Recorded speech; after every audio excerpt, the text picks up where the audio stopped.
Hello guys, welcome to our channel. This is Teja. అయితే Bachupally police station పరిధిలో అనురాగ్ కాలనీలో స్వప్న MSR ప్లాజాలో ఒక దారుణమైన సంఘటన చోటు చేసుకుంది. దాదాపు ఇది జరిగి ఒక నెల రోజులు అవుతుంది. అది ఇప్పటి వరకు కూడా ఈ న్యూస్ బయటకు రాలేదు. ఒక భర్త వాళ్ళ భార్యను అతి కిరాతకంగా చంపేసి ముక్కలు ముక్కలుగా కోయడానికి ప్రయత్నించి దాని తర్వాత ఎవరికీ తెలియకుండా ఒక సిలిండర్ ఓపెన్ చేసి అదంతా కూడా ఒక ప్రమాదంగా జరిగిందని ముద్రించడానికి ప్రయత్నించాడు. అయితే పోలీసులు ఇన్వెస్టిగేషన్లో అదంతా తేలిపోయింది. సో ప్రస్తుతం మనతో పాటు మాట్లాడడానికి ఎంఎస్ఆర్ ప్లాజా ప్రెసిడెంట్ అయితే ఇక్కడ ఉన్నారు, మనోహర్ గారు. ఒకసారి ఆయన అడిగే ప్రయత్నించేద్దాం. సార్ నమస్తే. అయితే ఇది జరిగి చాలా రోజులు అవుతుంది, ఇప్పటి వరకు కూడా బయటికి రాలేదు. సో ఆ రోజు ఈ సంఘటన చోటు చేసుకున్నప్పుడు మీరు వెళ్ళారా, ఆ ప్లేస్కి వెళ్ళారా? యాక్చువల్గా నేను బయట ఉన్నానండి. నాకు నైట్ చందానగర్ పిఎస్ నుంచి కాల్ వచ్చింది. ఇట్లా మీ పక్కన బి బ్లాక్ 101లో ఏం జరుగుతుందో ఒకసారి చూస్తారా మనోజ్ అని కాల్ వచ్చింది. వస్తే నేను కొంచెం బయట ఉన్నానండి, ఒక 5 minutesలో వెళ్తానంటే ఆయన కొంచెం త్వరగా వెళ్ళండి అని చెప్పేసి అన్నారు. ఈ లోపు నేను మా బిల్డర్కి చెప్పాను. చెప్తే తను కూడా కిందికి వచ్చాడు. తను 3rd floorలో ఉంటాడు. తను వచ్చాడు, చూసాడితే తాళం పెట్టేసి ఉంది. ఆ లోపు నేను కూడా వచ్చేసాను. వచ్చిన తర్వాత ఇంకా మాకు ఏం జరిగిందో అర్థం కావట్లేదు. అక్కడ తాళం పెట్టుందండి అని చెప్పేసి నేను మళ్ళీ కాల్ చేసి ఏం జరిగిందన్న అని చెప్పి అడిగాను. అడిగితే మర్డర్ అయింది అని చెప్పేసి అన్నారు. ఇంకా మేము కొంచెం టెన్షన్ పడ్డాము, మాకెందుకులే అని చెప్పేసి మేము కొంచెం దూరంగా వచ్చేసాం. ఫస్ట్ ఆఫ్ ఆల్ వచ్చిన తర్వాత మళ్ళీ మాకు లోపలికి వెళ్ళి గ్యాస్ స్మెల్ ఒకటి, లేకపోతే ఎవరో తలుపు చప్పుడు కొడుతున్నారు, చప్పుడు వస్తుంది జనరల్లీ. వస్తే మేమేమనుకున్నాం మర్డర్ అన్నారు కదా, కొనుపూరితో ఉంది కదా అని చెప్పేసి మేము హ్యూమానిటీ బేసిస్ మీద వాళ్ళని కనీసం కాపాడవచ్చు కదా అని చెప్పేసి నేను మా వేరే వాళ్ళకి కాల్ చేశాను, మా అపార్ట్మెంట్ వాళ్ళకి. మేమందరం ఒక 12 members వచ్చినాం. వచ్చిన తర్వాత అట్లానే వినిపిస్తూ ఉందన్నమాట మాకు.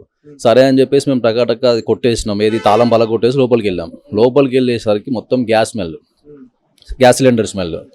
తలుపు చెప్పులు వస్తున్నారంటే అప్పటికే అమ్మాయి ప్రాణాలతో ఉంది అని మేము అనుకున్నాం. బట్ లోపలికి వెళ్ళేసరికి మాత్రం లేదండి. జనరల్గా ఆ రోజు ఇక్కడ వర్క్ జరుగుతుందంట, ముందు మాకు తెలియదు. ఆ వర్క్ ఆ చప్పుడు మాకు ఆ ఇమాజినేషన్లో అదే అనిపించింది, మేము అదే చెప్పేసాము. బట్ లోపలికి వెళ్ళేసరికి మొత్తం గ్యాస్ సిలిండర్ వాసన వచ్చేసింది. అది మా లక్క, మా అదృష్టమా తెలియదు కానీ ఏం అవ్వలేదు. అందుకని జనరల్గా గ్యాస్ సిలిండర్కి ఇట్లా స్పార్క్ అంటున్నా కూడా మొత్తం అంటిపోద్ది, ఏది ఇల్లంతా తగిలిపోదు. ఈ ఇన్సిడెంట్ వల్ల మేము భయపడింది ఏంటంటే, ఇప్పుడు ఆయన ఒక్కడు తప్పించుకోనికి మేము అందరం బలి కావాల్సి వచ్చు.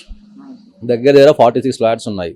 ఏ బ్లాక్ మాది పక్కనే, ఏ బ్లాక్ బి బ్లాక్ ఇవన్నీ ఉన్నాయి. కాబట్టి దీని గురించి మాట్లాడాల్సి వస్తుంది. చాలా అందరం భయపడ్డాం బాగా. వైర్లన్నీ కూడా కట్ చేయడం వల్ల షార్ట్ సర్క్యూట్ కి అందరి ఫ్లాట్స్ కి ఇబ్బంది అయితే చాలా ఇదైపోయి ఉండేది చెప్పేసి. మీకు ఇప్పుడు గ్యాస్ ఒక్కసారి లీక్ అయింది అనుకోండి, అది హీలియం గ్యాస్ పేలింది అనుకోండి, మొత్తం అందరూ స్మాష్ పైన కింద. ఇప్పుడు ఆడెవడో చేసిన తప్పకి మేము ఎందుకు బలవుతామండి, మాకేం అవసరం? మాకు చిన్న చిన్న పిల్లలు ఉన్నారు. అది ఒకవేళ పేలింది వాడు తప్పించుకోనికి మేము అందరం చచ్చిపోవాలా? సో దీని గురించి మేము లోపలికి పోయేసరికి అసలు ఏం కనిపించలేదు. మేము అనుకోకుండా లైట్ వేసాం, కాకపోతే ఏం అవ్వలేదు. లోపల చూడగానే ఆ అమ్మాయి ఎలాంటి సిచ్యువేషన్ లో కనిపించింది మీకు? మేము ఎంటర్ అయ్యేటప్పటికి అంత ప్రశాంతంగా ఉందండి. కిటికీలన్నీ మూసేసి ఉన్నాయి. గ్యాస్ స్మెల్ వస్తే మా దాంట్లో ఒక డాక్టర్ ఉన్నాడు, నాని అని చెప్పేసి. మేము వాళ్ళ బెడ్రూమ్లోకి వెళ్ళేసరికి ఆ బెడ్రూమ్లో ఆ సిలిండర్ ఆమె దగ్గరికి పెట్టుంది. మొత్తం డోర్స్ అన్ని ఓపెన్ చేసి ఉంది. ఆమె మాత్రం చనిపోయి ఉంది బ్రదర్. మొత్తం బ్లడ్ శాంపిల్స్. అంటే ఆమె బ్రతుకుందా లేదని చూడడానికి ట్రై చేద్దాం. మా దాంట్లో నాని అని డాక్టర్ ఉన్నాడు. అతను చెక్ చేసి పల్స్ లేదని చెప్పేసి అన్నాడు. ఇక మేము టకాటక గ్యాస్ సిలిండర్ ఇట్లా అన్ని ఆఫ్ చేసేసాము. అప్పటికి పోలీసు వాళ్ళు ఫోన్ చేస్తే వాళ్ళు వచ్చేసారనమాట. వాళ్ళు వచ్చి ఇంకా వాళ్ళే చూసేసుకున్నారు మొత్తము.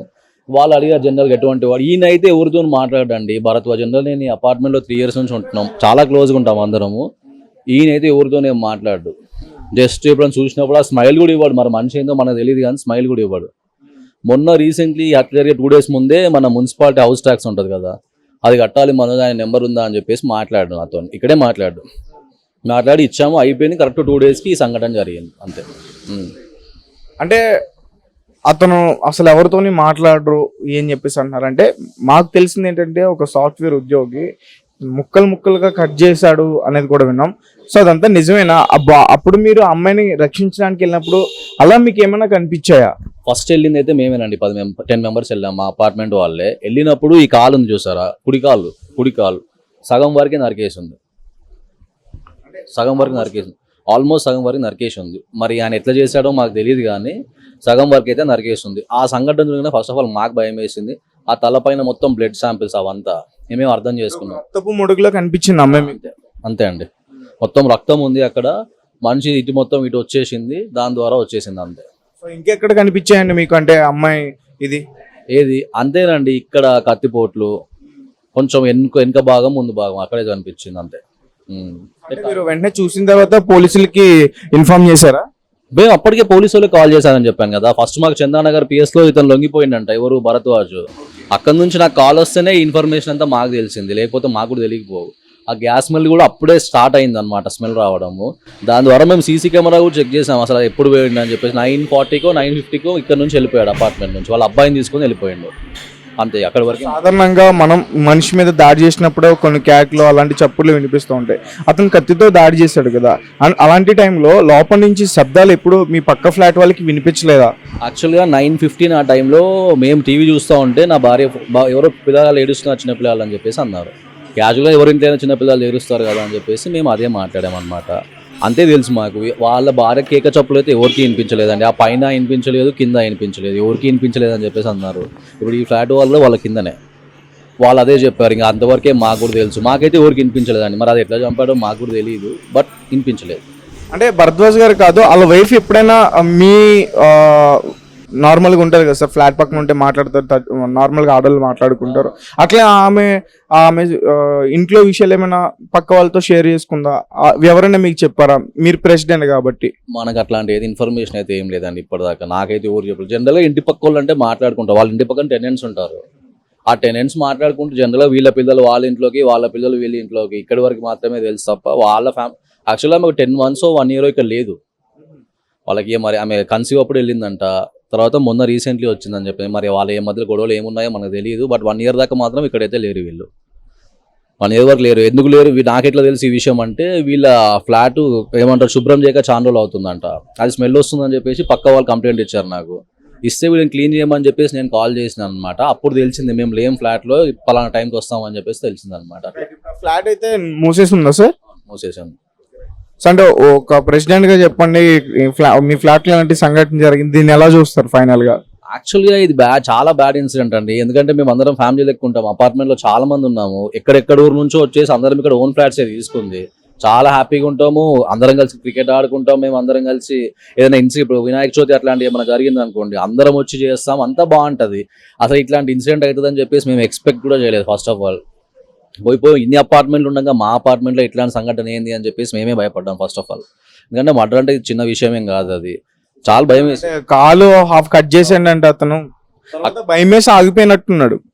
ఇది నాకు తెలియదండి, నాకు తెలిసి అతను ఏం చేద్దాం అనుకున్నాడో నాకు తెలియదు, బట్ గ్యాస్ లీకేజ్ అయితే చేసేసి వెళ్ళిపోదాం అని చెప్పేసి అనుకున్నాడు. మాకేం అవసరం అండి, మాకు చిన్న పిల్లలు ఉన్నారు, మాకు మంచి లైఫ్ ఉంది మాకు ముందట, మేము అందరం బాగానే సంపాదించుకుంటున్నాం, బాగానే ఉన్నాము, మాకెందుకు వాళ్ళ వల్ల మేమెందుకు చనిపోవాలి? ఈ విషయం గురించి కూడా మాట్లాడాలనుకున్నాం, కానీ మాట్లాడతాం, టైం వచ్చినప్పుడు మాట్లాడతాం దాని గురించి కూడా. ఈ విషయం గురించి ఏమన్నా కేసు పెట్టడం అట్లాంటి అని చేశారా? అయితే ఏం కేసు పెట్టలేదండి, ఎవరి పనిలో వాళ్ళు ఉన్నాము. బట్ దీని గురించి మాట్లాడేసి ఫస్ట్ ఆఫ్ ఆల్ ఆయనకు ఒకవేళ అట్లాంటి బెయిల్ లాంటి ఏమైనా వచ్చినా కూడా ఇక్కడ అపార్ట్మెంట్లో అయితే కమ్యూనిటీలో ఉండడానికి మేము ఒప్పుకోము. ఈ విషయం గురించి మేము డైరెక్ట్ గా అపార్ట్మెంట్ తీసుకున్నాడు సార్. అండి అతను ఓన్దే, అది వాళ్ళిద్దరు భార్య భర్తలు ఇద్దరు పేరు మీద ఉందంట, నాకు ముందనే తెలిసింది అంతే.